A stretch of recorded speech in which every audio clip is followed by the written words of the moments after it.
Okay, so Assalamu alaikum wa rahmatullahi wa barakatuh, everyone. My name is Omar Muhammad, and today I'll be explaining GIT physiology questions, and we'll be going over the high yield concepts in every single physiology that you guys have over your block before the exam, inshallah. And today I'll be working with Zainab, my colleague.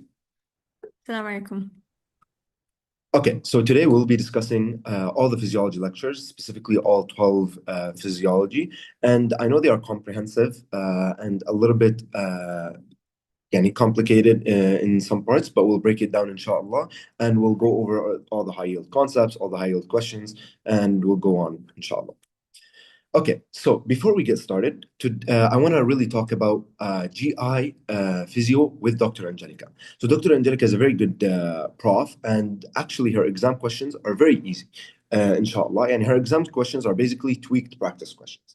You don't have to worry about it. As long as you do good with the practice questions and you do enough practice questions, the ones on Moodle, you'll be very fine. And please be careful when you're reading those questions. Read them very carefully because she normally changes one word or two words. So don't just memorize the answer, understand it and solve it. And we'll work through them together, inshallah. And also make sure to look over the case studies. Please, please, please. Last year, it was our biggest mistake not to look over those studies because it was a whole SAQ on them. There was two cases that were just from the case studies. They were legit copy paste. All the questions, the whole case, everything there, even the picture. So please know them and understand all those concepts.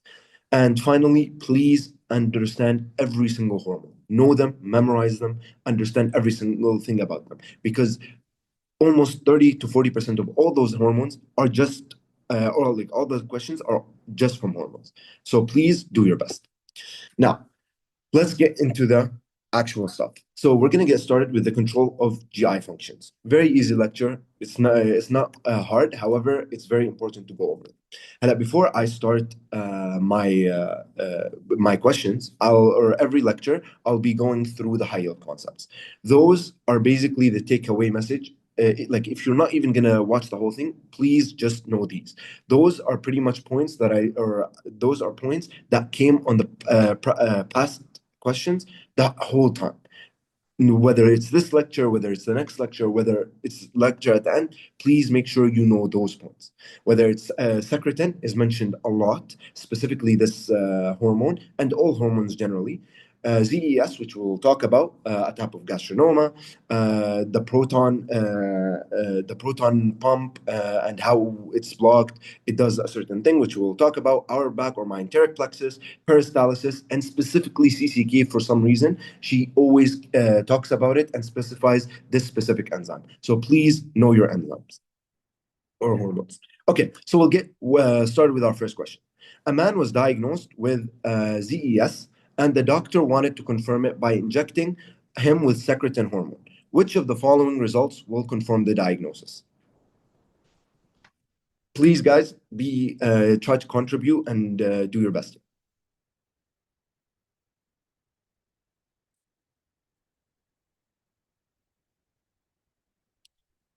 Okay, so I see A's and I see C's. Okay, perfect. It is A. Basically, what ZES is, it is basically a gastrin-secreting tumor or a gastrinoma. Its sole purpose is to increase gastrin, specifically when exposed to secretin. Normally, tumors or gastrinomas or any type of tumors are abnormal and they work abnormally. So specifically when given secretin, which is normally inhibits gastrin, released specifically from G cells, it increases gastrin. It's an abnormal type, and that's why it's very important. And this is mentioned multiple times on the past paper. Also, there are multiple. I also put the slide for you guys. Whatever. Also, B is wrong, C is wrong, D is wrong, and this is why. I'm not gonna go over them because it's a lot, but this is for your own sake. Now, for our second question, a 45-year-old woman undergoes surgical resection of pancreatic tumor. Post-operatively, she develops severe metabolic acidosis due to failure to neutralize gastric acid entering the duodenum. Which hormone was most likely deficient after tumor removal? So what do you guys think?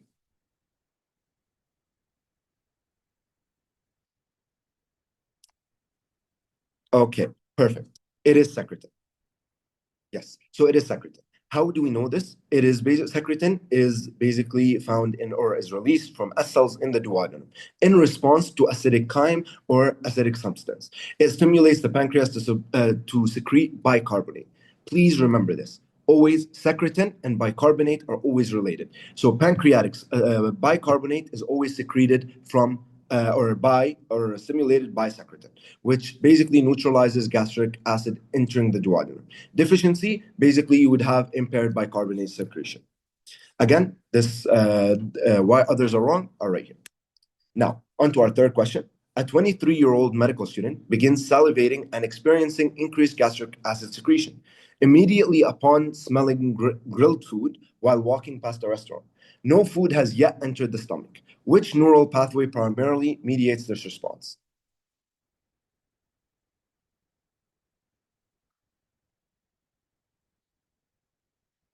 Perfect. Vagovagal long reflex is the right answer. Okay, so don't worry about what a brainstem is. It's basically, we're studying it right now in neuro, but it's basically just a structure that basically it connects your CNS with the rest of your body. All you got to know is it's basically a cephalic phase, or the cephalic phase of gastric secretion is triggered as the scenario by the smell or sight or taste of food, right? And it's mediated by the vagus nerve through the long reflex involving the medulla. She does mention medulla normally, and from what I remember from last year, she doesn't really go into the brainstem. It's not a thing that you guys have to know. However, just know that the vagus nerve or the vagal stimulation is involved. And again, it increases acid secretion via acetylcholine. This is very, very important. It directly acts on the parietal cells and indirectly on gastrin. So it acts on parietal cells directly and indirectly on gastrin as well.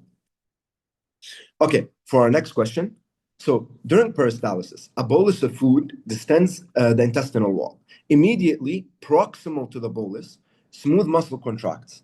Distal to it or further away from it, smooth muscle relaxes. Which combination correctly describes this reflex?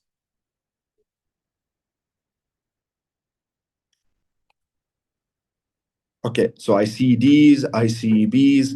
Okay, so the actual answer is B. Why is this the case? Also, one more thing I want to mention. In any GI question, normally Angelica's GI questions are very, especially specifically physiology, they're very easy and common sense. Think about it very high. Normally, ACH is the contractor. So it does contraction or constriction of the esophagus. VIP, on the other hand, does relaxation. Okay, so you have an esophagus like this. So to get the food down, you'd have to contract the ACH, get it down, up like above the bolus, and then VIP to relax and get the food down. And this is why it would be this in this case. So distension activates the ENS, excitatory neurons proximal to the bolus, release acetylcholine, basically what we said. And then distal to it, you have VIP and nitric oxide to cause relaxation to get the movement of the bolus. Also, I know a lot of people get mixed up with this, but basically, option A is reversed. VIP shouldn't be above. You can't have ACH constrict below because the food wouldn't go down. As for the other options, gastrin is not a part of this reflex at all. And for D, somatostatin is not the main excitatory mediator. She always likes, Dr. Angelica always likes to put these tricky questions to trap you, but please make sure to put the main excitatory neuron, which is ACH or acetylcholine. Now, on to our next one. A patient undergoes complete transection of both vagus nerve. After surgery, local intestinal peristalsis still occurs when a segment of bowel is distended during surgery. Which mechanism explains the persistence of this peristalsis?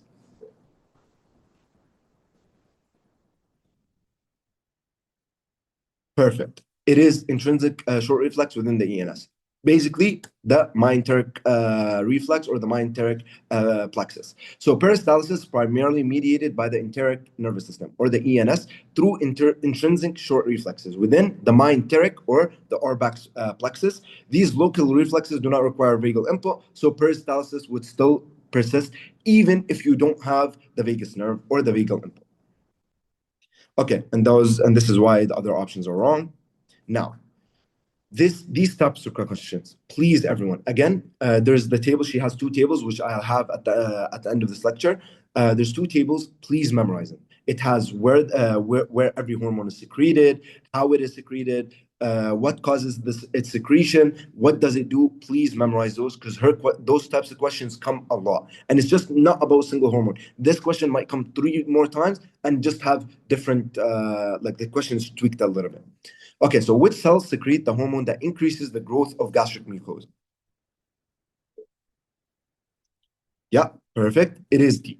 So in this case, you'd have the G cells of the gastric mucosa.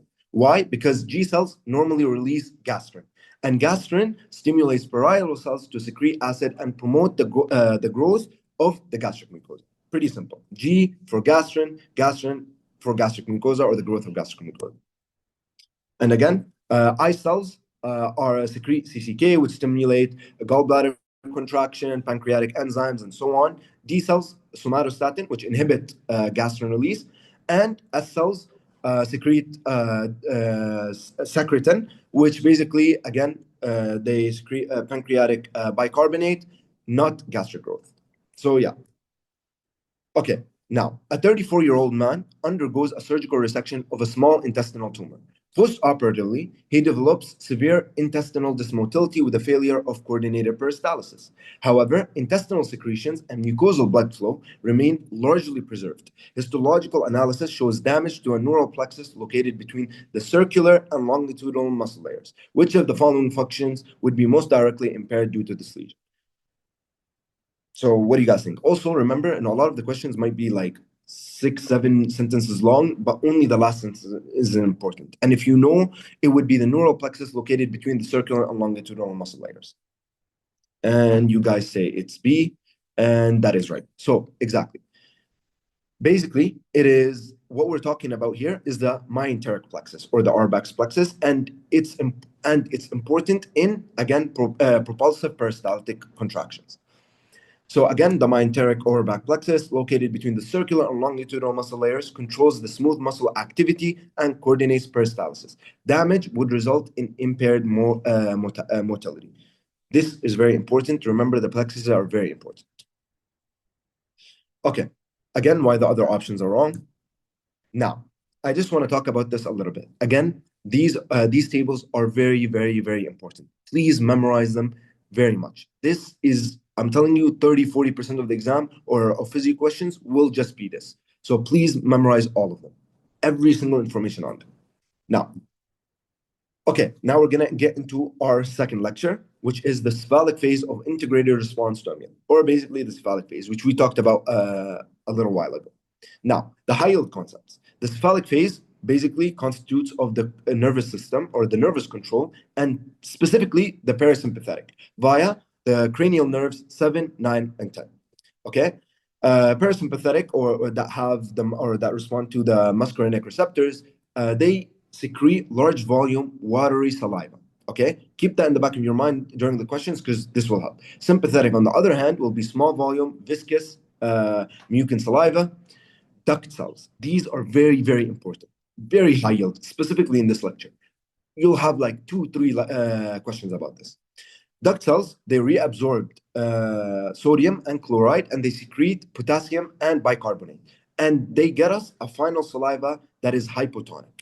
On the other hand, this is also very important, which is also correlated with a couple of defects, which is the CFTR, the high flow rates and low flow rates. High flow rate, I'll explain it during the questions better and it will make sense. High flow rates lead to isotonic saliva. On the other hand, low flow rates lead to hypotonic. And we'll discuss CFTR later on. Okay, now, how will the iconic or ionic composition of saliva change in a patient with hyperaldosteronism?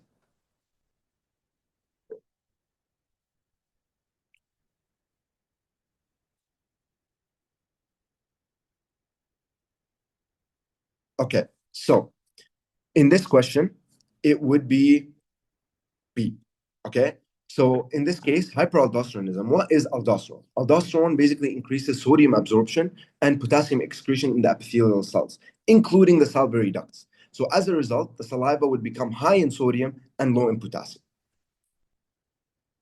And again, why the other options are wrong as well. Now, which of the following can directly inhibit salivary secretion? This is a question that was submitted by a lot of you guys, or a lot of the first years. There was a lot of confusion between the answers. So this one, I'll go slowly and I'll really explain. So what do you guys think about this question?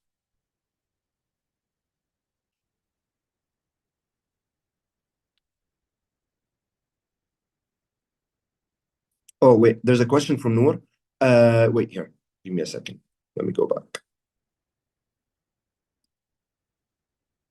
Yes. So yes, aldosterone does increase sodium absorption and increase also potassium excretion in the epithelial cells. So realistically, oh yeah, I did have it the opposite. So this was supposed to be A. It would be potassium rises in the HADA and sodium drops. It would make sense, yes. It's just there was a mistake in the answers. But yes, you're correct. Okay. So yes, you guys are correct. It is D for this one. It would not be C. It would be fear. Hala, why fear? A lot of people even said A as well, which I get the correlation here. So with fear, salivary secretion aslan is mainly stimulated by the parasympathetic activity. Fear not only fear not only activates sympathetic or the fight or flight response, but it also inhibits parasympathetic, which inhibits saliva production, leading to dry mouth. So basically, what fear does, fear stimulates or activates the sympathetic fight or flight, but also inhibits parasympathetic. Because with parasympathetic, you'll always have saliva production. And with only sympathetic, you'll switch from like watery saliva into mucin saliva. Does that make sense, everyone?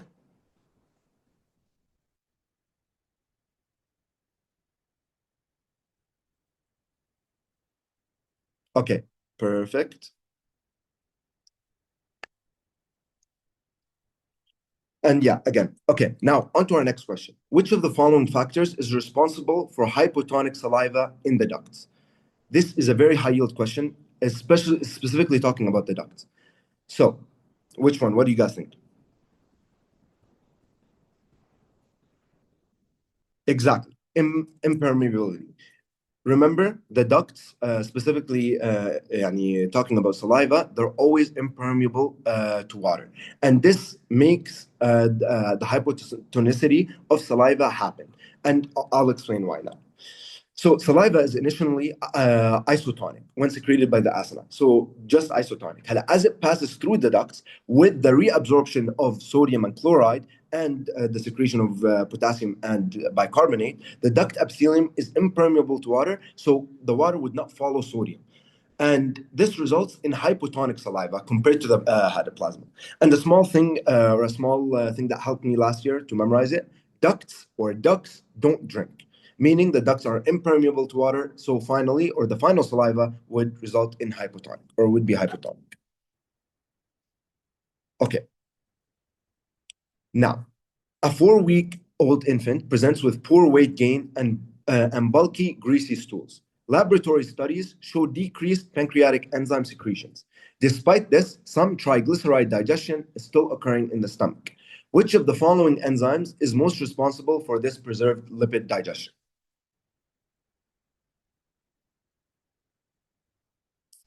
Perfect. Lingual lipase. And it basically makes sense. It's just as long as you know what lingual lipase is and all the enzymes, it becomes very easy. It's mostly recall. So don't worry about physio being tricky questions. Angelica most likely always likes to bring like recall questions, understanding, not much of understanding, but as long as you understand the enzymes, know what happens, what causes it, you're fine. Basically, as we said, lingual lipase secreted by the tongue, it begins with triglyceride digestion in the stomach and remains active in acidic environment. That's all you got to know, and you'd understand it from now on. And as we said, pancreatic lipase is the main enzyme for fat digestion, but absent in pancreatic insufficiency, which in this case, the kid did have pancreatic insufficiency. And a lot of people make that mistake. So please, when reading the question, please read for these small because if you look back at the question, you have pancreatic lipase, and if your pancreas is not working or decreased pancreatic enzymes, that wouldn't make sense. So you'd have lingual lipase instead. And as we said, alpha amylase for carbohydrates, pepsin for proteins. Okay, on to our next question. A 12-year-old boy with cystic fibrosis or CFTR complains of thick saliva and difficulty swallowing dry food. Genetic testing confirms a CFTR mutation. Analysis of his salivary secretion shows reduced volume and increased viscosity. Which of the following best explains the altered composition of his saliva?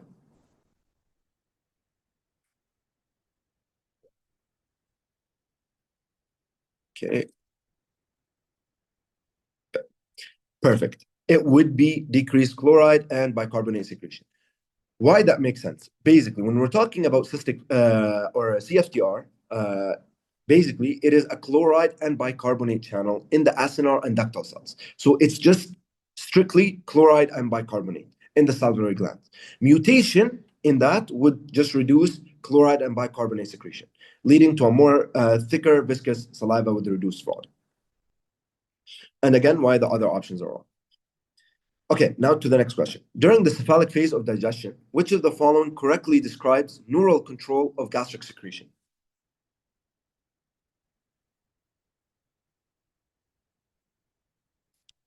Okay, perfect. So it's not A, however, it is B. It is the parasympathetic input via the vagus nerve, stimulating acid and enzyme secretion, which we have talked about. So if we think about it, we did say the parasympathetic system or the parasympathetic nervous system controls the salivary glands, as well as the hada, but specifically salivation. So the cephalic phase is triggered again by sight, smell, or thought of food. So the parasympathetic fibers from the vagus nerve stimulate parietal acid secretion. And again, chief cells as well, and indirectly stimulate gastrin release from G cells. Please remember this. 2 or 3 questions might come from this. If questions come from this lecture, it would be about this. Again, why the other options are wrong. Now, on to our next one. A 12-year-old patient with cystic fibrosis is being evaluated for pancreatic and airway secretions. Which of the following statements is true regarding the effect of CFTR dysfunction and fluid secretion? This, again, we're discussing CFTR. It is very, very high yield. Please know this because it's a clinical concept as well. Okay, yeah. What do you want me to repeat, Mohammed?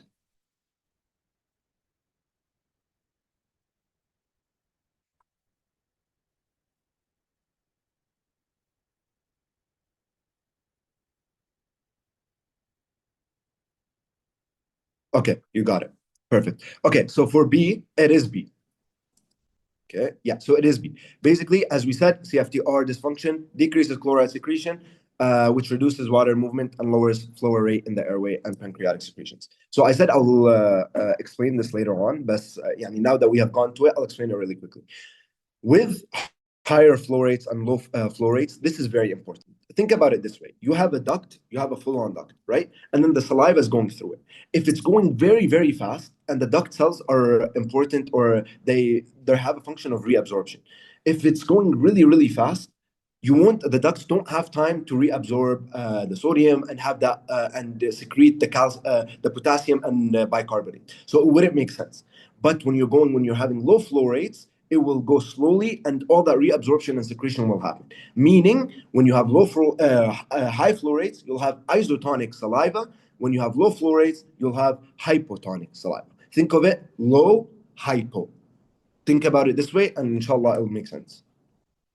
Okay, now on to our last question. Which of the following secretions describes the effect of a parasympathetic nervous system on saliva secretion? This basically just wraps up everything that we said so far. Perfect. And yes, it is. This is also a question from Dr. Angelica, as she talks and as she loves to talk about this. So again, parasympathetic stimulation via cranial nerve 7 and 9 dilates blood vessels and activates cholinergic fibers, increasing enzyme secretion and producing larger volume of watery saliva.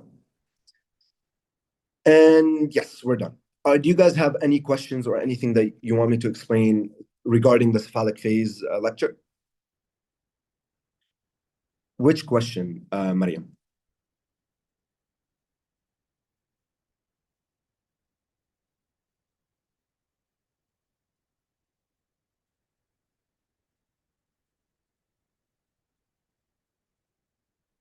Okay, yeah, so this one. Okay, so let's think about it. Remember, you have the tone of the vessel supplying the hada. When you have dilation, or when you have the parasympathetic stimulation, right, by the facial nerve and the glossopharyngeal as well as hada, as the vagus, it's always going to be cholinergic receptors. Tamam. It won't be adrenergic, because cholinergic normally you'd there will be explanations later on in second year where you'll understand the difference, fully understand the difference between cholinergic and adrenergic. However, it will be because basically the tone of the vessel supplying the salivary glands, you need to have dilations so you can increase that. What does parasympathetic do? We said the parasympathetic stimulation increases salivary gland or salivary secretion, right? Or saliva. So we need to have dilation, because if we constrict the salivary glands, we won't have anything going out. So you can scrap out 5, 3, and 1. So you'd now have dilation via the cholinergic and dilation via the adrenergic. And normally, when you have dilation specifically through the cranial nerves, you'll have it through cholinergic receptors. So when you have dilation of the salivary gland, you'll have more secretion of the enzymes and more amount of saliva due to the dilation and due to the parasympathetic stimulation. Does that make sense? So does the cortical spinal tract help with the parasympathetic stimulation? What did you say? I couldn't hear you.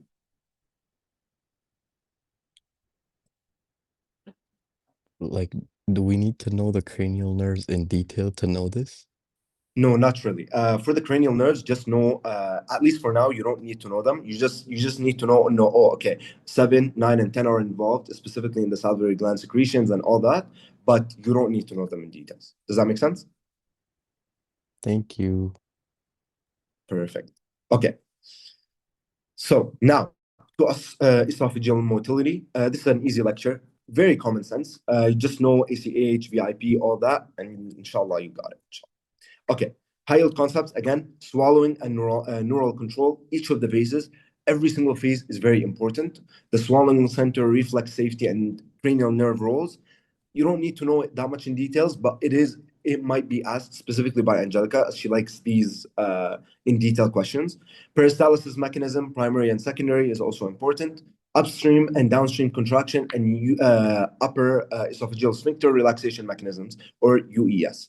Achalasia and GERD. This comes a lot, okay? So achalasia, we will talk about it right now, and GERD as well as Barrett's epithelium, or as we call it, Barrett's esophagus. Okay, so first time, which nerve supplies primary peristalsis of the esophagus? Vegas. Perfect. So it is the vagus nerve. So the vagus nerve is the main motor nerve controlling the esophageal peristalsis as a whole. Perfect. Okay, second question. Peristalsis is controlled by the enteric nervous system, or the ENS. Which of the following correctly describes the peristaltic movement? Nitric oxide relaxation upstream. Okay, what does everyone else think? Okay. So it wouldn't be that. It wouldn't be nitric oxide. It would be substance P contraction upstream. So why? Because substance P causes contraction upstream for the bolus during peristalsis. So if we think about it, because you can't have nitric oxide as a relaxation. Think about it. Think about the esophagus this way. If you why would you relax above the bolus? It wouldn't, the food wouldn't go down at that point. But that's why you need substance P contraction, so you can push the food down as you go on.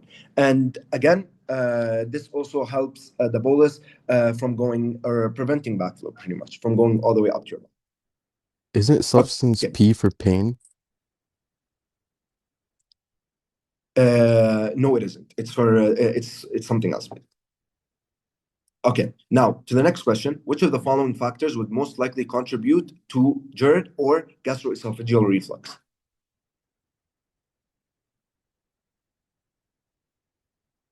Okay, perfect. It would be B. Now, I want you to think about it this way. This lecture, as I said, it's very common sense. What does GERD mean? GERD, basically, gastroesophageal reflux. Things from the stomach going all the way up to the esophagus. So what causes the things to go up. Is it achalasia? So achalasia basically means constriction of or too much constriction at the LES or the lower esophageal sphincter. This way, food would not go up. So this would not be the correct answer. Decreased upper esophageal sphincter wouldn't really make sense because if the lower is fine, the upper doesn't matter, right? You wouldn't have GERD to begin with. And enhanced gastric emptying wouldn't matter as well, and increased circulating secretion as well doesn't matter. Now, on to the next one. A 32-year-old female is being evaluated for progressive dysphagia to both solids and liquids. Esophageal manometry shows a high resting pressure in the lower esophageal sphincter, or the LES, that fails to decrease significantly upon swallowing. Pharmacological studies of the affected tissue would most likely show a deficiency of which of the following neurotransmitter at the LES.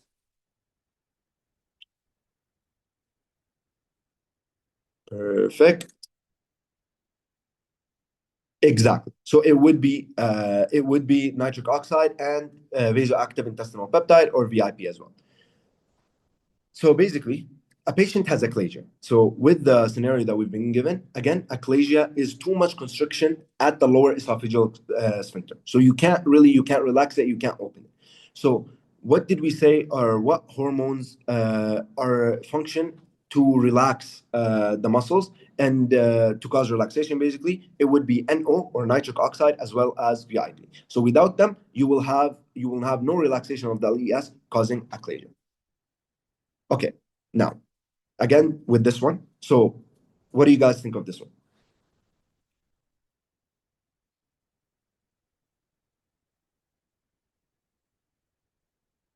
Okay, so yes, it would be C, but be careful in the exam because for some reason Dr. Angelica likes to do this.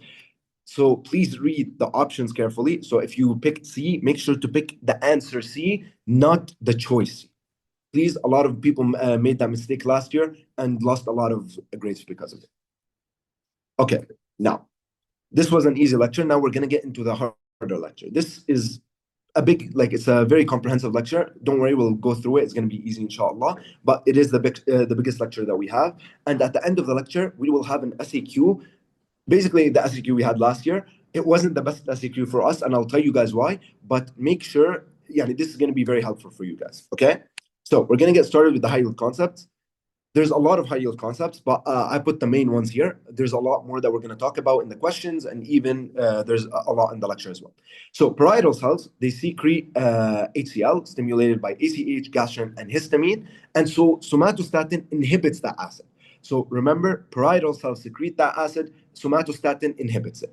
Please remember this. This is a very important thing to know. Okay? Again, cephalic phase. Cephalic phase will be repeated multiple times through multiple lectures. So as long as you understand it, it'll be very easy, inshallah. Cephalic phase is vagus mediated and lost with vagotomy. We understood the whole thing.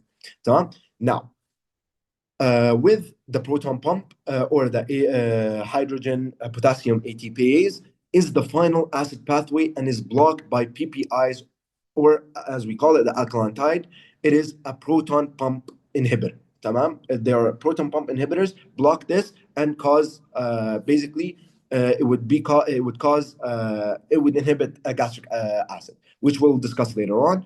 And NSAIDs. NSAIDs, to be honest, when I heard about it last year, it was very confusing. However, it's basically just drugs that you take to decrease prostaglandin, so you can decrease the acidity and all that. So basically, it would cause ulcers. And another one, which would be H. pylori as well, and it damages the mucosa via urease. Okay.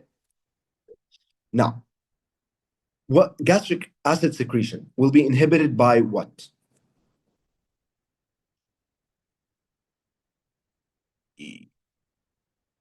Perfect. As we just said, somatostatin is one of the main inhibitory hormones in inhibiting gastric acid secretion. So as we said, main inhibitor of gastric acid secretion directly inhibits the parietal cells with the whole proton pump, and also suppresses gastrin and histamine release, blocking the major stimulatory pathways of acid secretion. Okay, and this is why the other answers are wrong. Now, this one is a confusing question. I want you guys to take it slowly and understand it. A new medication, drug A, for treating peptic ulcer is being evaluated in the laboratory. In animal experiments, gastric acid secretion is stimulated by vagal stimulation immediately after treatment with drug A. The central group, which did not receive the drug, showed different results. Identical results were obtained when the histamine and gastrin were used to stimulate gastric and acid secretion. Considering the results of the experiment, which membrane protein is most likely inhibited by drug A?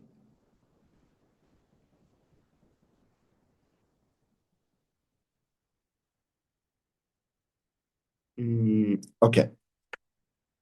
I get it. This could be quite a confusing thing, but it would be actually D or a proton pump. Why? Because if you really look at the question, the drug is basically an NSAID. Tamam? It prevents acid secretion despite stimulation by the vagus nerve or the ACH. Tamam? So the proton pump, because the proton pump or the hydrogen potassium ATPase is the final common pathway for gastric acid secretion, blocking it would prevent acid production as a whole. Okay. Remember this so much. The proton pump or the hydrogen potassium ATPase is the final common pathway. It's the final thing that you'll have. So if it's inhibited, you won't have any acid production. Does that make sense?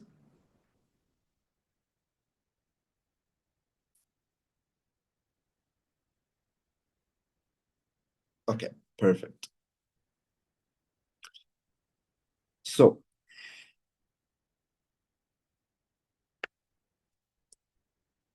okay. Again, why the others are wrong.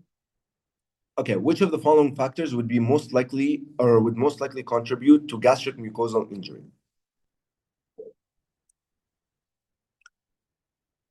Perfect. So yes, it would be C. It would be H. pylori or Helicobacter pylori infections. You really don't need to know much about it. You'll learn it more in POD and like second year. You'll go like in depth and you'll understand what it is and what it does. However, just as a whole, Hada for completion's sake, normally she doesn't usually ask about it, but just for completion's sake. So H. pylori damages the gastric mucosa by producing something called urease. This urease generates ammonia to survive in acid. Because remember, not every, like the in the stomach, you have a lot of gastric acid, and it's very, very acidic. So normally, organisms cannot survive there.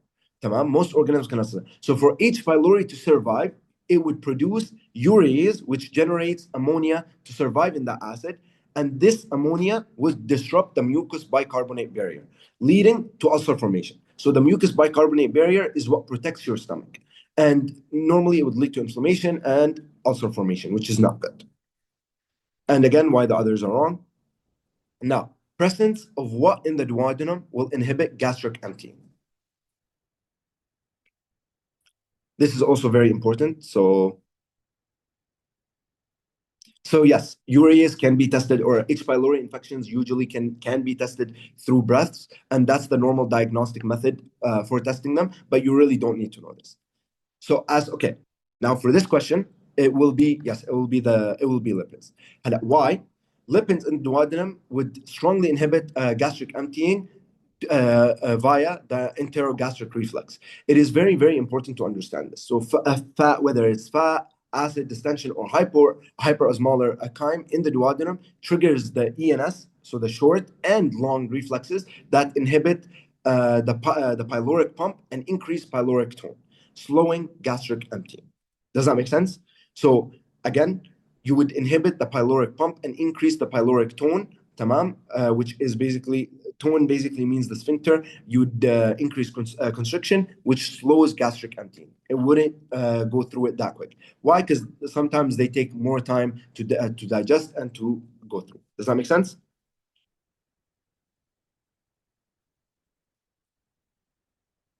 Okay.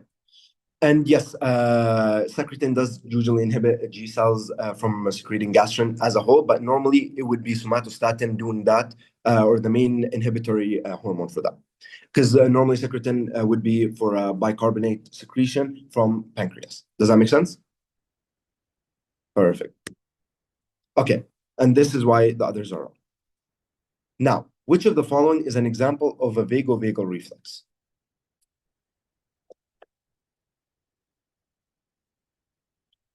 Yes, perfect. It would be B. It would be receptive relaxation. Basically, receptive relaxation is a vagovagal reflex in which stretch receptors in the stomach send signals via the vagus nerve all the way up to the brainstem. And vagal efferents, which are going down, return to relax the fundus, or يعني the part of the stomach, allowing the stomach to expand without increasing pressure. So basically, all you gotta understand in a receptive relaxation is by the vagovagal reflex. You'll have afferent stretch receptors, so stretch receptors in your stomach that feel the stretch, that send the message all the way through the vagus nerve all the way to the brainstem, and then the vagal efferents coming down. Your brain will process it and come back all the way to the fundus, allowing the stomach to expand without increasing too much pressure. And to help you with this, vagus basically is close to vacation. So when food enters, stomach goes on vacation and it relaxes. Does that make sense? Hopefully that wasn't a little bit too much. Perfect. Okay. Now, and this is why the others are wrong as well. Now, NSAIDs can lead to peptic ulcers through which of the following mechanisms?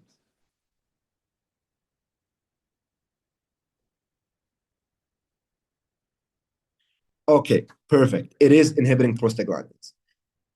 I know normally, also one more thing, normally Dr. Angelica doesn't like to bring a lot of drugs. NSAIDs may be an exception because at least like it relates a lot to gastric acid, to prostaglandins and ulcers. So it would make sense. However, like this does happen a lot, but this can come a lot in the exam.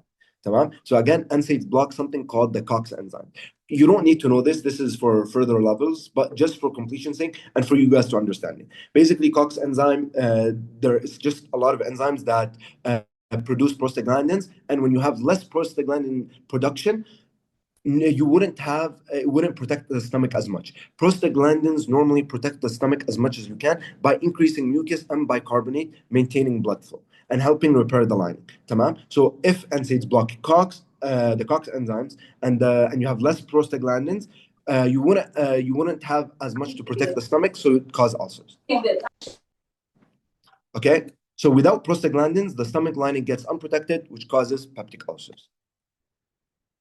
And this is why the others are wrong. Now, for the SAC case study, okay? So, a 50-year-old man has had burning epigastric pain for 3 months, worse on empty stomach and relieved by meals, okay? This is very important. He takes NSAIDs regularly for knee pain. Endoscopy shows a gastric ulcer on the lesser curvature. Biopsy reveals H. pylori infection confirmed by rapid urease test. He started on PPI, or proton pump inhibitors, and antibiotics to treat the infection. This was our case last year. Originally, the case, we had this this diagram or this X-ray inverted. So we saw the right as the left. So we thought that the stomach was the liver. And I can guarantee you like 70% of us got it wrong. But so please make sure you read the case studies and understand everything. So here it would show that the stomach or the hada, there's error, and it would show, and we'll understand why now. Okay? Now, we'll explain how H. pylori contributes to peptic ulcer formation. We explained this already. H. pylori produces urease, converting urea to ammonia, neutralizing the acid locally, which would basically irritate the whole thing. Ammonia plus bacterial toxins damage the mucosa, causing inflammation. The acids continue to injure the weakened mucosa and then causing ulcer formation. Does that make sense? Okay, now, perfect. Now, for the second one, which cell type secretes gastric acid and which 3 stimuli increase its secretion? It would be 3 things. It'd be parietal cells, which would secrete HCl, also, which is stimulated by acetylcholine or ACH, gastrin, and histamine. And it's inhibited by somatostatin. So as we discussed before. Now, this was also a very important question. Name the 2 main phases of acid secretion that occur during the meal, which we talked about multiple times. Cephalic phase triggered by sight, smell, or taste by the vagus nerve, and gastric phase, which is triggered by food in the stomach, produces most acid, which is 60% of the acid is produced by the gastric phase. And the last one, which is the most important one, the 3 mechanisms that the stomach uses to protect. is first one, which we talked about, mucus secretion, the protective layer over the epithelium. This is really important as it helps that. And we also mentioned the mucus bicarbonate secretions or layers that helps هذا because the bicarbonate neutralizes the acid. Because when you have too much acid in the stomach, even if you have a protective barrier, it will still irritate the stomach and cause ulcer.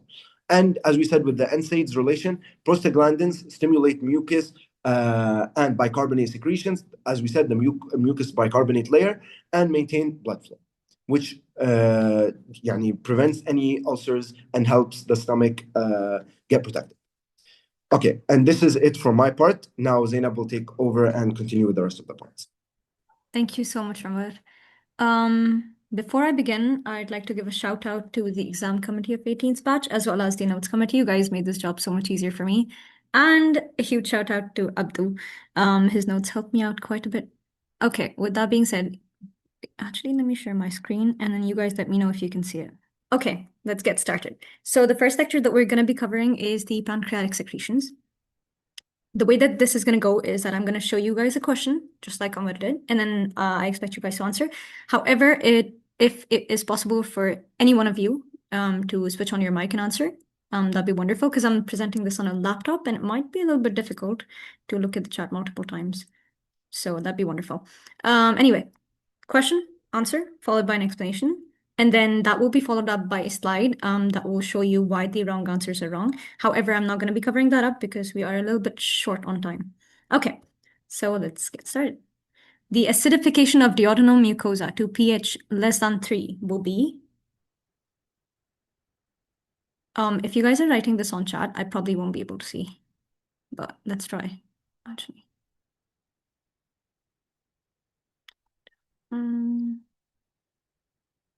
See, okay, I see some A's and some C's. I'm just gonna put that here. Okay. Okay.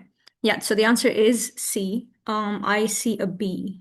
Okay. No, do you want me to explain this? Okay, when the duodenal mucosa pH drops below 3, the acidic environment inactivates pancreatic enzymes. So the essential reasoning behind all of this is that you need in a basic environment for pancreatic enzymes to be active. So the reason that the acidic environment inactivates these pancreatic enzymes is because it would literally start eating up the duodenum if it was acidic. So this acidity also triggers secretin release, which promotes bicarbonate secretion, and this bicarbonate secretion would then neutralize the acid, and this would create a basic environment. This way, the stomach mucosa is protected. Why not D then if we have the inactive form? Let's go back. Because that converts trypsin to trypsinogen. Wait, it's right here. Okay. Trypsinogen is converted to trypsin by enteropeptidase and not by acid. And this is in the brush border epithelium and not here at the duodenum. Does that clear?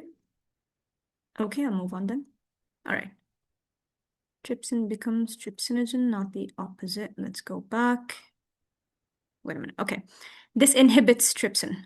So trypsin is already in the trypsin form. It's not in the trypsinogen form. But the reason that this inhibits trypsin is because we do not want to be using it right now. Does that make sense? Okay. Okay, let's move on to the second one then. What does secretin do? And this is super important, and we're going to have 3 characters in this section of the questions, and I want you guys to take care of, and that will help you memorize it. Okay. Increase bicarbonate secretion. Okay, I see a lot of A's. That's true. It does increase bicarbonate secretion by the pancreatic duct. This again is to stimulate the modification of pancreatic juices. And okay, the reason that I've put a star here is because this question has been asked multiple times in multiple different ways. And one of the ways that they ask this is what mainly contributes to bicarbonate secretion in the duodenum, and the answer would be secretin. Now, secretin, our character number 1, is a soldier. And soldiers protect. So secretin protects the duodenum from the acidic environment. That helps. And it does that by having the pancreatic cells release bicarbonate, and this sort of neutralizes the acid. And so it's protecting the duodenum. So soldier at base protects. Okay.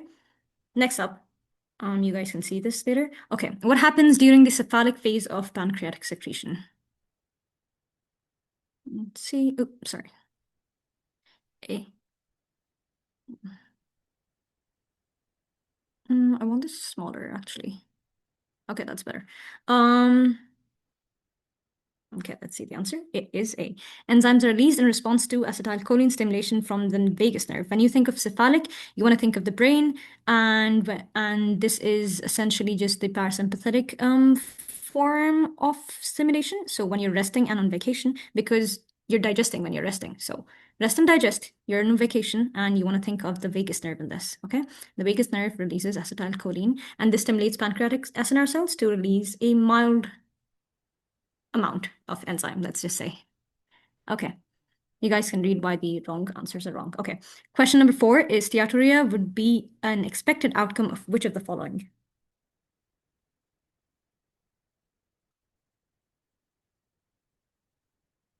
D, yes, it is D. And the reason that this is D is because steatorrhea essentially is just fatty, greasy stools, and this is caused by fat malabsorption. When you have pancreatitis, then you would not be able to release enough lipase, which is essential for fat digestion, and then you would have indigested fat, which would show up in your stool.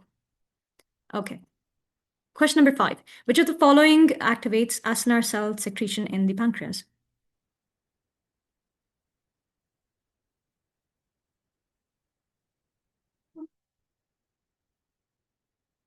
Okay, I see a D and an A. Let's see what the answer is. The answer is A, and this is our character number 2. And I want you guys to remember this as well. Wait, I don't know if you guys can see that. Goodness. Let's just close the chat box for a second. Okay. Our character number 2 is Chef CCK, and when Chef CCK is in picture, enzymes go boom. So our first character was secretin, which protects because it's the soldier at base. Our second character is a chef, and that's Chef CCK. And when Chef CCK is around, enzymes are released in a huge amount. And that's what CCK does. It is the primary hormone that stimulates pancreatic SNR cells to release digestive enzymes, and this includes lipase, amylase, proteases, especially after fats and proteins enter the duodenum. Okay, I want the chat box now back now. Wait. Okay.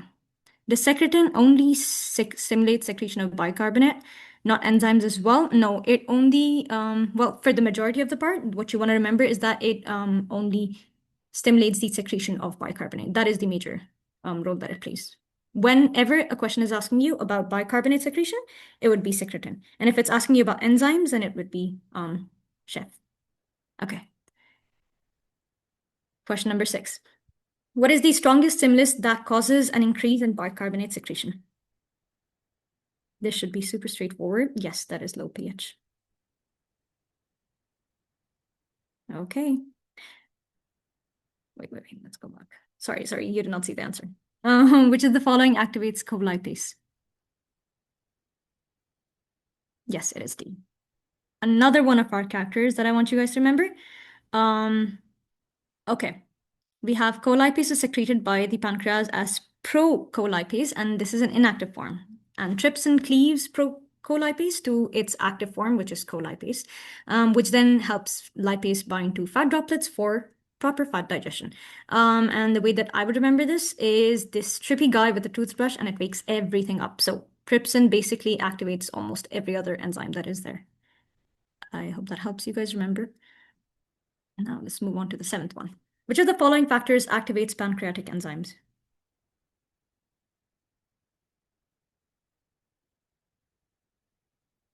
Okay, it is D. All right. Oh, you guys are really good at this, mashallah. Enterokinase, which is the brush border enzyme, activates trypsinogen, like we just talked about it. Trypsinogen is transformed to trypsin, and pancreatic enzymes function best in an alkaline duodenal environment. So we talked about both those things in that diagram. This is why the wrong answers are wrong. You guys can go over it later. Okay, let's move on to our next chapter, which is large intestinal motility. This is a super straightforward chapter, and the questions are actually super repetitive in this one. So when I was going through the past questions, I saw that many of the questions that were asked in this lecture were just the same concept asked in multiple different ways. So the ones that I've taken out are just the ones that were asked in multiple different ways. So these are super high yield. Which of the following neurotransmitter increases secretion in Krebs cells? Is trypsin a brush border enzyme 2? Trypsin is activated by something that is released at the brush border, which I think, I don't know if I talked about it, but if you want, I can explain it to you towards the end in a diagram, and that will, inshallah, help you out. Okay, I got an A. Enterokinase activates it. Yes, you're right. And enterokinase is released at the brush border.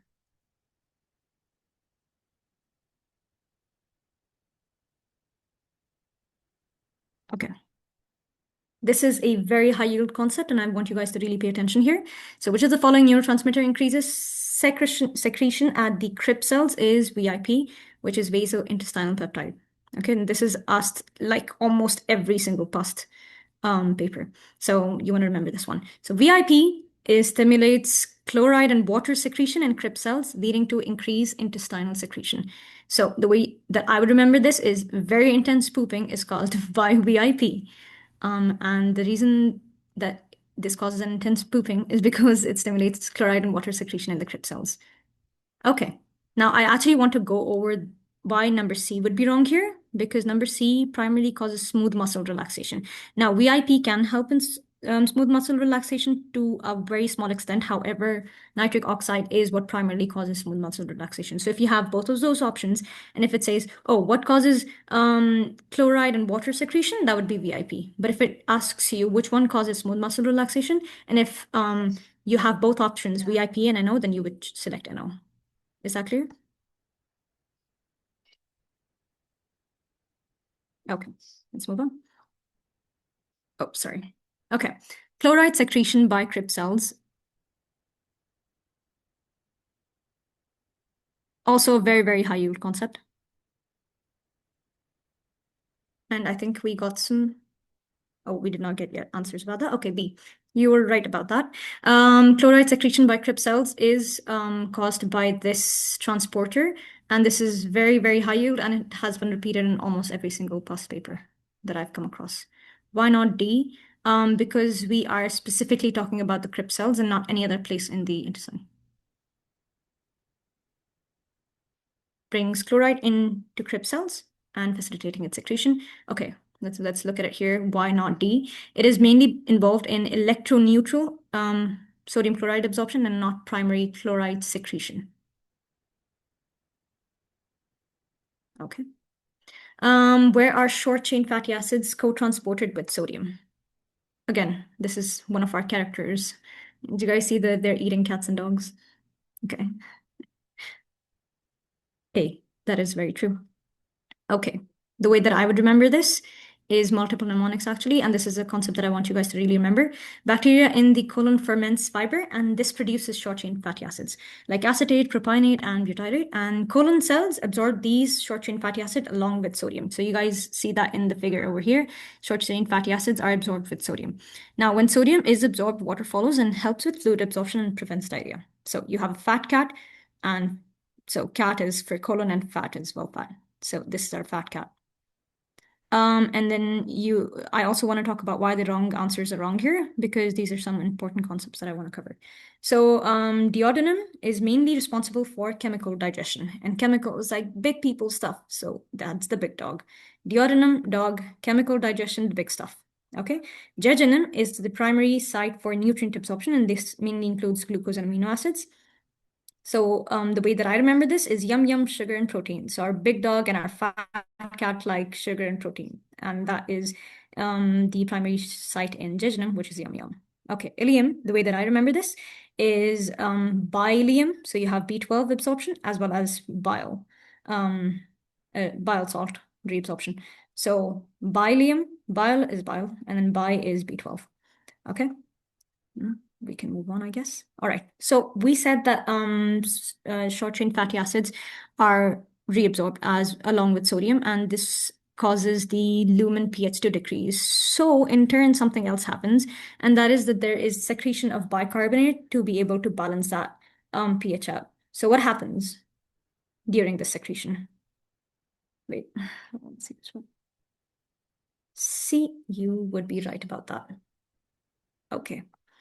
This exchange with chloride happens, and bicarbonate is secreted via a chloride bicarbonate exchanger, where the bicarbonate moves into the lumen to balance out the pH, as you guys can see here. This balanced guy with the pH now corrected, and bicarbonate going out and chloride coming back in. Okay, let's move on. Question 5, cholera causes what type of diarrhea? And this is also very high yield. This has been repeated in almost every single past paper that I've come across. Yes, that is true. It is a secretory type of diarrhea.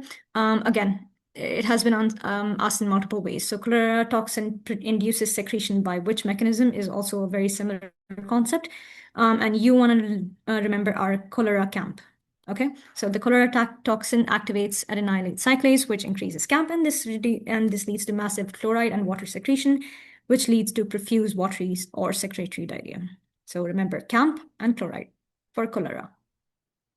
Okay. Again, it's a very similar question. Cholera toxin induces secretion by which of the following? Yes, it is C.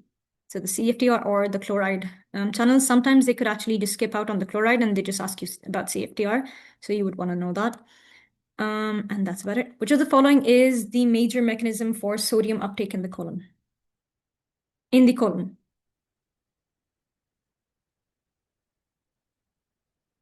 You sure about that? Oops, sorry. Okay. This is actually a mistake that a lot of people get confused with. So it is actually diffusion through membrane channels because we're specifically talking about the colon here and not the small intestine. And the way that I remember this is, wait a minute. Sorry, whoops. Okay, so the ENaC channel or the epithelial sodium channels are in the colon, and the co-transport that you guys got confused about a little bit was in the small intestine. So the way that I remember this is ENaC is one word and colon also looks like one word, is also one word. So that's, ENaC is in colon. And co-transport kind of looks like two words and small intestine is two words. So co-transport in small intestine and ENaC in colon. Is that clear?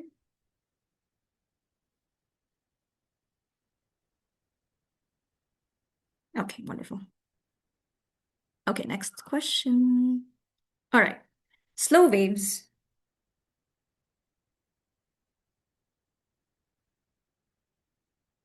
A, that is true.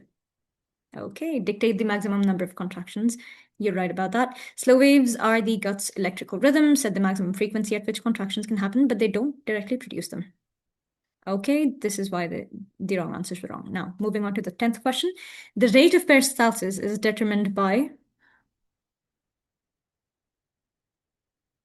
That is true. It is B. Good job. Okay, peristalsis cannot occur faster than the slow wave frequency, and the segment with the slowest BR limits the overall rate. So it acts like a bottleneck almost. Okay, so the way that I remember this is BER is what sets the speed limit. We have our speed limit here, which is BER. Okay. What causes mass movements in the colon? And this is also very, very important because this has been repeated in multiple ways in all of the question papers that I've come across. Okay, gastrocolic reflex, you were right about that. Okay. Distension of the stomach after a meal triggers the gastrocolic reflex, which stimulates strong colonic contractions, and this causes mass movements to push feces towards the rectum. Okay.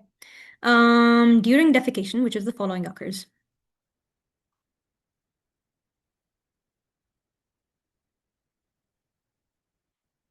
Okay, that is true. Relaxation of the internal anal sphincter. Okay. Rectal distension triggers the intrinsic defecation reflex, and this causes the internal anal sphincter, which is the smooth muscle, and it's involuntary to relax so stool can move into the anal canal. Okay. Now we move on to the 13th question. During defecation, which of the following occurs? And I know that that sounds similar, but it's a little bit different and is also a very important concept and has been repeated multiple times. Relaxation of the puborectalis muscle, that is true. And this is best understood through a diagram, in my opinion. So when you're in a sitting position, the puborectalis muscle kind of pinches your rectum. But when you're in a squatting position, it then relaxes and you're now able to, defecate in a better manner. Okay. Okay, 14th. In a healthy individual, which movement of the colon would you most likely expect after a meal? C, you're right. After a meal, stomach distends, triggers the gastrocolic reflex. It's been asked multiple times, leading to strong mass movements that push fecal matter towards the rectum. Okay, 15th one. Which of the following pairs represent short reflexes? Also very important.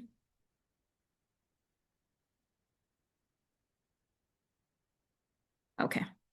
Oops, sorry. sorry, is actually B. Yes. Oh yeah, you guys were right. It is B. Sorry about that. Okay. Short reflexes are mediated entirely with the enteric nervous system, and signals stay inside the gut wall without involving the CNS. That's why it's called short. And this involves two of the major ones. This is the Meissner and the Auerbach. I do not know how to pronounce this for the life of me. But the way that I remember this is Meissner is the mucosa manager, and Auerbach, or however you pronounce that, is the action movement. So M, A, and A. Okay, let's move on. We are now on our second lecture, or would that actually be the 8th one? So brush border membrane digestion and absorption. Okay, which of the following substances is transported by a hydrogen-dependent co-transport system? Okay, I see some B's and some C's. It is C. Okay. And this is just purely memorization. Dipeptides are absorbed via a hydrogen-dependent co-transporter, which is called PepT1 in the small intestine. Okay, patient with defective SGLT1 will be most tolerant of, as in if this person has a defective SGLT1, what would we actually be able to give them? See, B, yes, you're right about that. It is B. So fructose is absorbed by GLUT5, and which is facilitated diffusion, and glucose and lactose are absorbed by SGLT1. So if they have an SGLT1 deficiency or defective, we would not be able to give them these two because they would not be able to be absorbed. However, fructose is by GLUT5, so we can give them that. Okay. During lipid digestion absorption, which of the following occurs?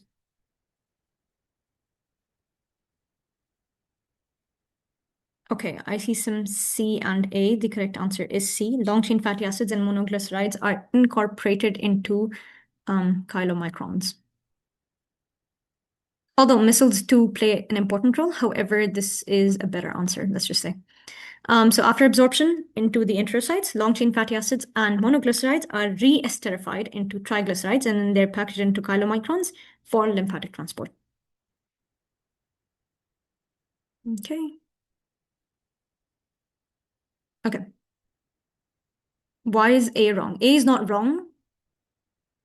Wait, actually, do you want to read this first? Micelles play an important role in bile salt absorption. And micelles do help deliver lipids into enterocytes. Bile salts themselves are later reabsorbed into the ileum. It's just that in this context, C is a better answer. That's pretty much it. A is not wrong.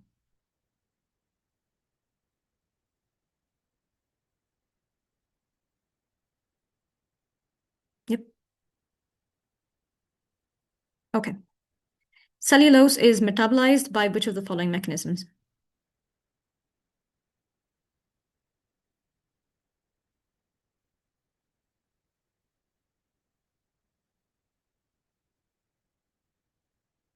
You would be right about that.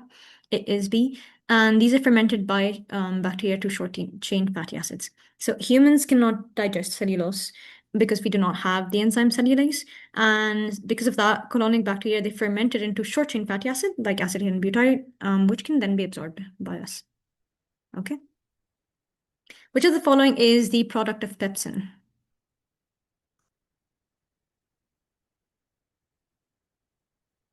Amino acids. I'm getting a lot of A's. B. Okay. It is B. And we'll look at that. We'll look at the reason for that in a second. So pepsin is a gastric protease. You do not get amino acids in the stomach. Like you still have downstream digestion left for you to be able to get amino acids still. So pepsin is a gastric protease, and that breaks proteins into smaller peptide fragments that are oligopeptides, but not all the way to amino acids, because that is done later down in the small intestine. Okay, so pepsin is will give protein to peptides, and this is the first step of protein digestion, which happens in the stomach.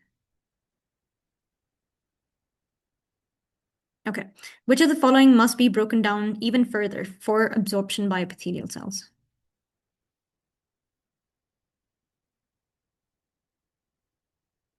Sucrose, you're right. And the reason for that is because this is a disaccharide and it must be broken down by sucrase into glucose and fructose before epithelial cells can absorb it, because epithelial cells can only absorb monosaccharides. And this is just a rule of thumb. Okay. 7th question. In celiac disease, which of the following structures is damaged? B, you're right. Okay, celiac disease causes an immune reaction to gluten that leads to villus atrophy, and this decreases surface area, which causes malabsorption. Okay. 8th question. What is the function of colipase? I don't know if you guys can see this. Okay. B, okay. That is actually wrong. I'm going to explain it through this. And I knew that this might be a little bit confusing. Okay, so we're going to start off from the very basics. Bile salts are released to emulsify fat and increase surface area, okay? You guys tell me if you're getting each of these points, all right? So we're going to get like super step by step. So we first have bile salts that are released to emulsify fat and increase surface area. Do we get this part? Just type a Y if you get it. Okay, wonderful. But bile salts coat fat droplets. Now that it's coated, pancreatic lipase cannot act on said fat droplet. Yes? Okay. So we have something called colipase, which is secreted. And this is, we've talked about this in a previous question, and this is secreted as procolipase, which is then activated by trypsin. Okay. Colipase then binds to both. We talked about the pancreatic lipase, which is the enzyme that will break down the fat droplet, as well as the fat droplet. Now, what this does is, because we have colipase bound to the fat droplet, bile salts can no longer cover and hide it from the pancreatic lipase. So it's going to attach to the pancreatic lipase and it's going to attach to the fat droplet. And what this does is this prevents bile salts from inhibiting lipase. Do we get this? Okay. And this prevents bile salts from inhibiting lipase. We talked about that. Now, pancreatic lipase can break down the triglycerides or the fat droplet. Yeah. Because it is no longer, yes. So colipase, wait a minute. It's like, so colipase doesn't do any digestion. No, it aids in it. It doesn't directly act on it. That's why it's like a coenzyme. All right. Now, triglycerides are converted into monoglycerides and free fatty acids. These then combine with the bile salts that we initially had to form micelles. And micelles are what deliver lipids to enterocytes for absorption. Clear? Do let me know if you want me to repeat any of the part, because this is a very important concept that you want to remember.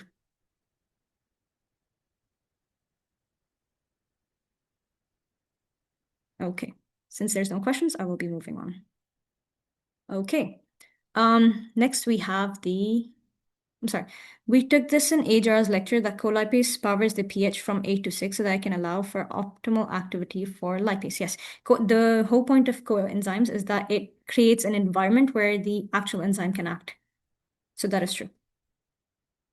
But it doesn't directly act on the triglycerides themselves. Is that clear? Yeah, so why wasn't B either? Okay, let's go back. Decreases the optimum pH for lipase. Colipase does not change pH. Oh, that's what you mean. Actually, I will cross-check that with the slides and I'll get back to you. Thank you for pointing it out.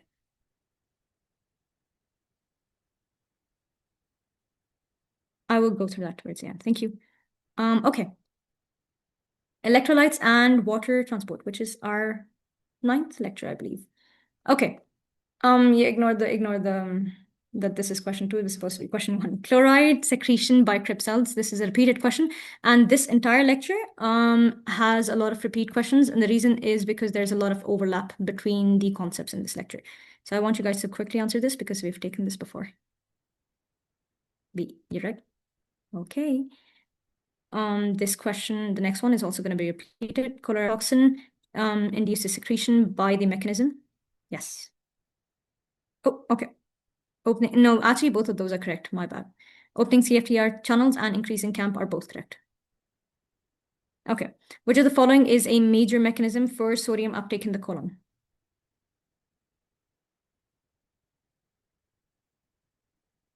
Yes. Okay. Let's look at the fifth one now. Chloride secretion in Krebs cells is maintained by which of the following?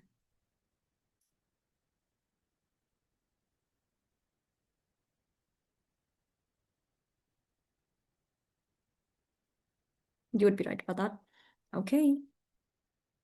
And that's about it. That was literally, these questions were spammed in the past few years for this lecture. So just know all of those questions by heart, honestly. Okay. Next up, we have bilirubin metabolism and jaundice. Also very super simple and straightforward lecture, inshallah. Newborn has jaundice that disappears after a few days. What is the most likely reason? Yes, you're right. It is immature hepatocytes. This is because physiological neonatal jaundice happens because newborn liver cells are not fully mature, so they cannot conjugate bilirubin efficiently. And as liver matures over the days, the jaundice resolves itself. That's why a lot of newborn babies are yellow. You can read why the others are wrong. Okay. In an animal study of biliary secretion, the common hepatic duct of a rat is cannulated and a sample of bile is collected.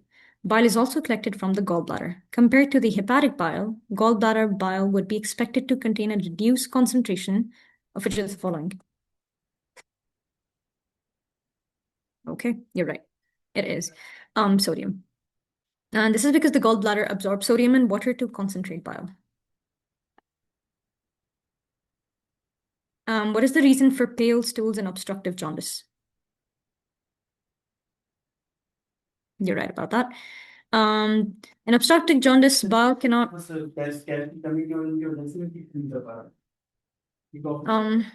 Ignore that, please. In obstructive jaundice, bile cannot reach the intestine. Bilirubin is not converted into cercobilin, and this is the pigment that gives stool its brown color. And because this pigment is no longer, bile is no longer reaching the intestine, it is not able to give stool that color. That's basically it. Okay. Question number 4. Which of the following may result in high levels of serum conjugated bilirubin?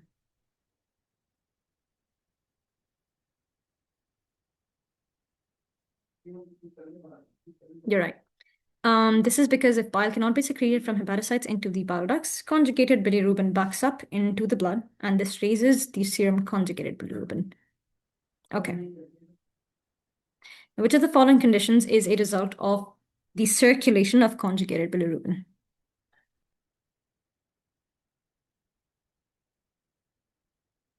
You would be right about that. And this is because when conjugated bilirubin accumulates in bile, it can precipitate and form pigment gallstones. Okay. All right. Urobilinogen is usually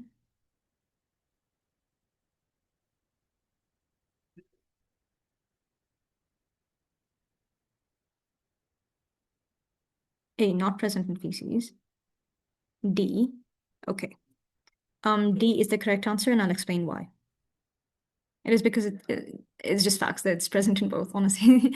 Because urobilinogen is formed by the intestine from bilirubin, and some of it is reabsorbed and enters the blood, and this is then excreted in the urine, and most of it stays in the gut, and it's converted to stercobilin, which is what's excreted in the feces. So it is in the feces as well. Why can't it be C? Goes back into the intrahepatic circulation because it is excreted. Normally it is excreted. So if you don't see, then that might be an issue, actually. A lower percentage goes back, yes.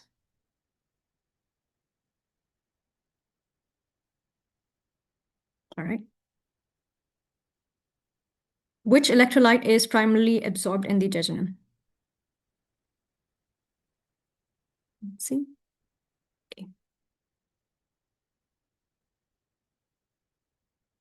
Okay. I'll explain why that is. It's just something that you need to memorize. Jejunum is where bicarbonate absorption takes place. Ileum is where chloride absorption takes place. That's pretty much it. And that's something that you need to memorize. And the reason that it's not A is, wait a minute, I think I've written this wrong a little bit. Okay, that is the wrong slide. I will update this before I send it to you guys, inshallah. But yeah. Okay, next up we have biliary secretion and enterohepatic circulation. Let's move on. Okay, which of the following is a function of bile salts?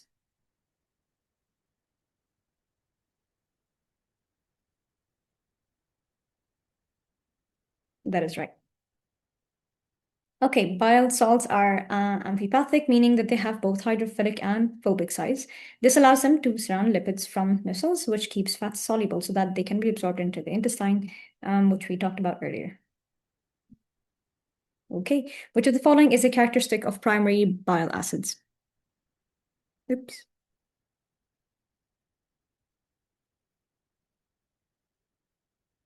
It is A.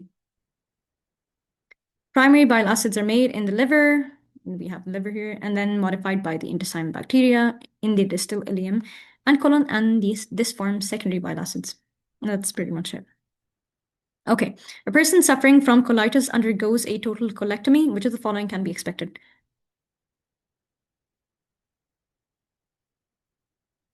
No. Okay. Yes, you would be right about that. It is decreased fatty acid absorption. And this is because after a colectomy, bile salts are lost more easily because colon helps reclaim some fluid and bile components. And this loss of bile salts will lead to poor missile formation, and that will lead to reduced fast absorption. Okay. Bile acid A is more soluble than bile acid B. What is true for bile acid A compared to B? See, you are right about that. Bile acid A is conjugated and hydroxylated. That's basically just it. More soluble bile acids are typically conjugated and hydroxylated, which increases their polarity and water solubility, which improves fat emulsification. That's pretty much it. Okay. Which of the following sites is the site of secondary bile acid reabsorption? Let's see. Okay.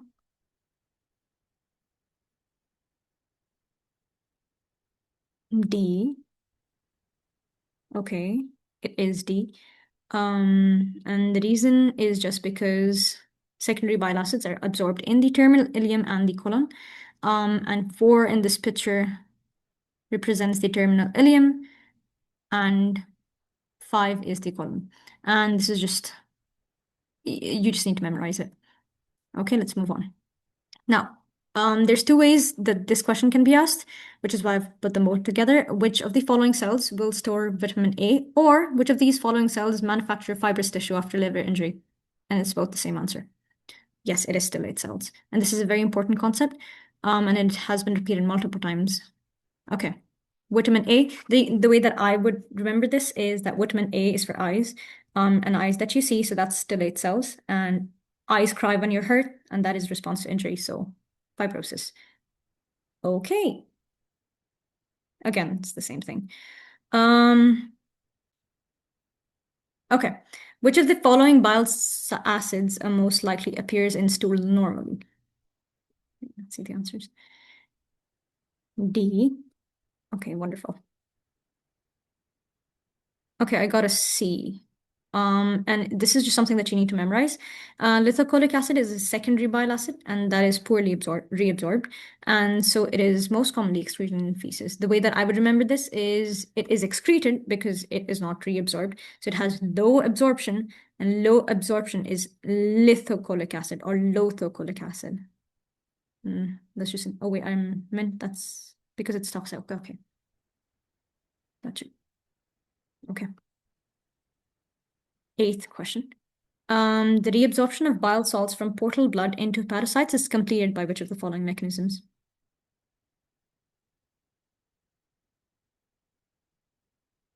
B, and you would be right. Hepatocytes take up bile salts from portal blood using active transporters. So these are sodium-dependent carriers, and this ensures that there's efficient recycling during intrahepatic circulation, even when concentration gradients are low. Okay, this is the reason why the others are wrong. And let's move on to the 9th one. So bile secretion is facilitated by CCK through which of the following mechanisms? Oops. This is super important. You would be right about that. CCK, our chef, is stimulated by a vagovagal reflex, which causes gallbladder contraction and relaxation of the sphincter of Oddi, which leads to bile flowing into the intestine. Okay, let's move on. Which of the following correctly compares the composition of gallbladder bile to liver bile in terms of concentration of bile salts, bicarbonate concentration, cholesterol concentration, and chloride concentration, respectively? A. Okay, I'm getting lots of A's. That is true. And this is literally just because gallbladder concentrates bile by absorbing water and electrolytes. So bile salts would increase, bicarbonate would decrease because it's absorbed, cholesterol would increase, and chloride would decrease because this is also absorbed with water. And the way that I would remember it, that gallbladder concentrates is just by looking at it, honestly. Look at the liver and look at the gallbladder. It looks like squished and concentrated. Okay, let's move on to the next one. 45-year-old woman presents with upper abdominal pain, and nausea after a fatty meal. She's diagnosed with gallstones. Which of the following is most likely to be the cause? Oops.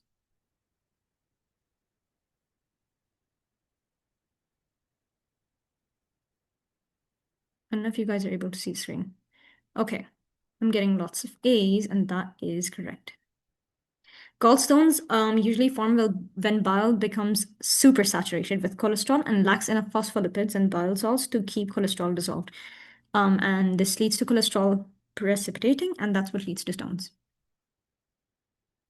Okay, and that is the end of the course, the question pal. I hope you guys liked it. This is mine and Omar's numbers if you guys have any questions at all. Noor, I will get back to you about the question that you talked about.